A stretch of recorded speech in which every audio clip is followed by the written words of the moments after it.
Următorul concurent se numește Amalia Baciu. Haideți să o aplaudăm, să o încurajăm, are multe emoții.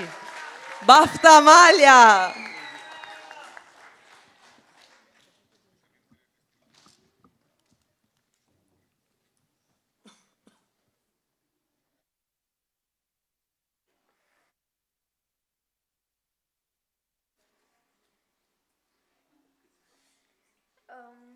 Bună seara! Eu am 11 ani.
Bravo!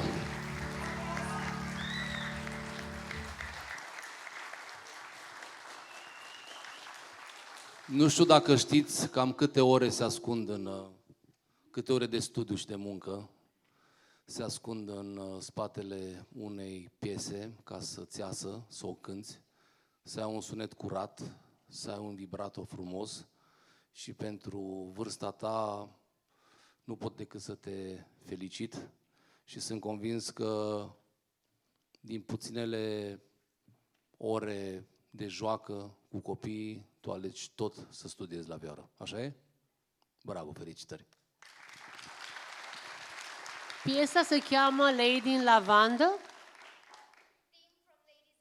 Asta, exact asta spuneam. Mi-amintesc că acum, când m-am apucat de dirijat, prima piesă pe care am învățat-o a fost aceasta și îți doresc ca peste ani, cine știe, poate vom colabora, te voi dirija, nu se știe niciodată. Ești foarte talentată, dar mai presus de talent, ești foarte determinată și zâmbetul tău și ochii tăi îmi demonstrează faptul că munca despre care vorbea colegul meu, Cici Rogojan, s-a transformat în bucurie. Ăsta este secretul. Pasiunea, de fapt, ascunde o imensă bucurie, pentru că altfel nu am rezista în această meserie. Eu sper că acest hobby al tău să se transforme într-o meserie. Felicitări!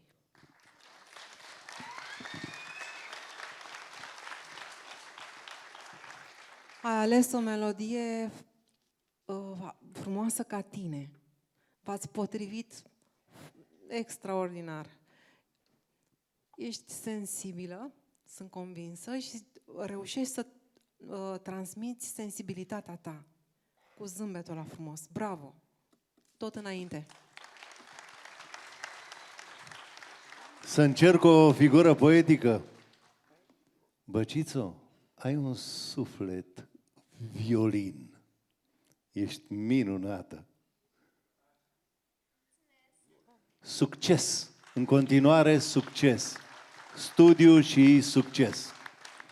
Aplauze pentru băcița noastră, Amalia Baciu!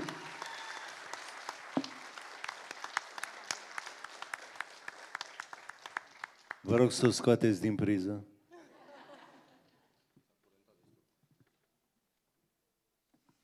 Încă o dată aplauze, să iasă pe aplauze furtunoase